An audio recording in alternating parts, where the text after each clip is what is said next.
आमदार रोहित पाटलांनी अधिवेशन गाजवलंय। तासगाव आणि कवठे महाकाळ शहराचे प्रश्न त्यांच्याकडून मांडण्यात आले।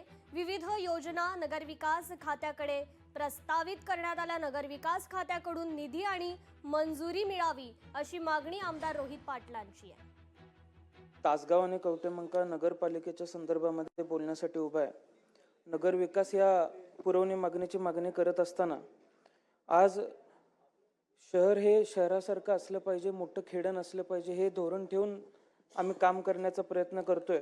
आणि त्या विकास विभागाअंतर्गत बाब क्रमांक 5 यामध्ये लक्षात घेता आपण तासगाव शहरासाठी नवा DPR प्लॅन हा मंजूर व्हावा, तयार करण्यात यावा ही मागणी सर्वप्रथम मी अध्यक्ष महोदय करतोय। तासगाव नगरपालिकेतून शहरातील सर्व भागात पुरेशा प्रमाणात पाणी पुरवठा करण्यास होणाऱ्या ज्या अडचणी आहेत त्या अडचणींच्या संदर्भामध्ये ज्या मागण्या आम्ही केलेल्या आहेत त्या मागण्या तात्काळ मंजूर व्हाव्यात। आणि त्याचबरोबर कवठे महाकाळ शहर खरं तर ग्रामपंचायत अलीकडच्याच काळामध्ये नगरपंचायत झालेली आहे। त्यामुळे प्रभाग क्रमांक 4, 10, 11, 14, 15 व 16 या प्रभागात पुरेशा प्रमाणात पाणी पुरवठा होत नाहीये।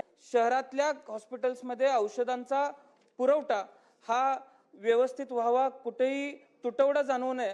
कारण सांगली जिल्ह्यामध्ये साधारण सगळीकडेच औषधांचा तुटवडा हा फार मोठ्या प्रमाणात जाणवतोय। त्यामुळे आपण लवकरात लवकर आमची जी मागणी नगरविकास विभागाकडे आम्ही दिलेली आहे ती मागणी लवकरात लवकर मंजूर व्हावी।